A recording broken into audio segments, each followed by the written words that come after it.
En la historia de los videojuegos, el salto a la tercera dimensión ha sido un momento clave y revolucionario. Desde los primeros juegos en 2D hasta los juegos en 3D de alta calidad que vemos hoy en día, el camino ha sido largo y lleno de desafíos técnicos.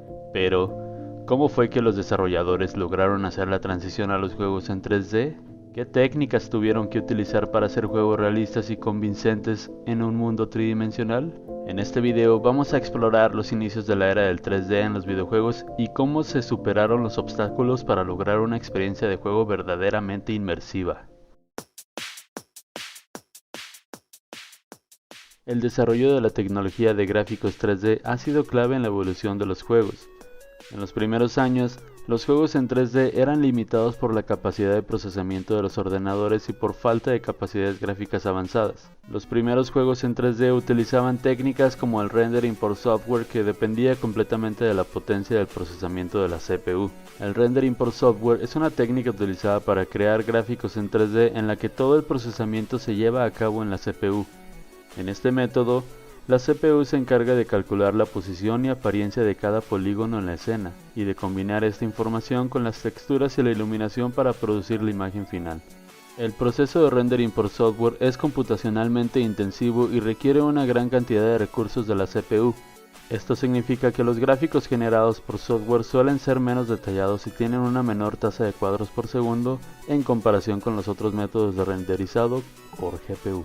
A pesar de estos desafíos, el rendering por software sigue siendo una técnica útil en ciertas situaciones, como cuando se requiere un mayor control sobre cómo se generan los gráficos. Por ejemplo, el rendering por software es una técnica comúnmente utilizada en la creación de herramientas de diseño y modelado en 3D, donde es importante poder controlar exactamente cómo se genera la imagen final. La era de los juegos en 3D en consolas comenzó a finales de los 90 y principios de los 2000. Con la llegada de consolas como la PlayStation y la Nintendo 64, los juegos dejaron atrás los gráficos planos y las escenas en 2 dimensiones para abrazar el espacio tridimensional. Esto trajo consigo una nueva era de juegos con mundos más amplios y detallados, personajes más expresivos y una mayor variedad de mecánicas de juego. Juegos como Super Mario 64 y The Legend of Zelda: Ocarina of Time sentaron la base para una nueva forma de jugar y experimentar con los juegos en 3D. La tecnología de los gráficos también experimentó un gran avance en esta era. Las consolas incluían tarjetas gráficas dedicadas que permitían un renderizado más rápido y fluido de los gráficos en 3D. Esto permitió a los desarrolladores crear juegos con gráficos más detallados y animaciones más suaves. Además, la introducción de las consolas de juegos en 3D también trajo consigo una nueva forma de controlar los juegos. Con el uso de controladores más avanzados, los jugadores podrían interactuar con los mundos y los personajes de una forma más natural y fluida. Los primeros desarrolladores de juegos en 3D enfrentaron un desafío importante: cómo hacer juegos en 3D con los recursos limitados de las consolas de juegos de la época. Con tarjetas gráficas menos potentes y menos memoria de la que disponemos hoy en día, los desarrolladores tuvieron que ser creativos para ahorrar recursos y lograr un rendimiento aceptable. Uno de los métodos más comunes era el uso de texturas en lugar de modelos completos. Los desarrolladores podrían utilizar texturas para crear la ilusión de detalle y profundidad. Esto les permitía ahorrar recursos y lograr un mejor rendimiento en las consolas de juegos.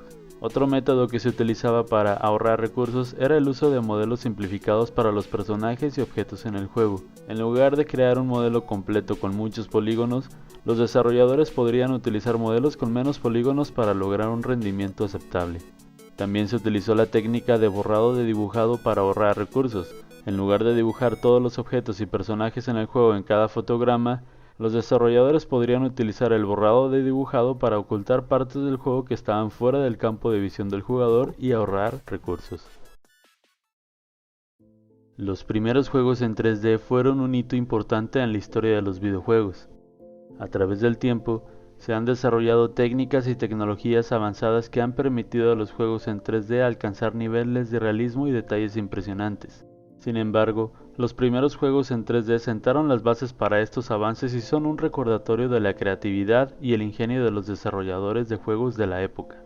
Estos juegos también han dejado un legado duradero que han inspirado a futuras generaciones de desarrolladores de juegos a seguir explorando los límites de lo que es posible en el mundo de los videojuegos en 3D.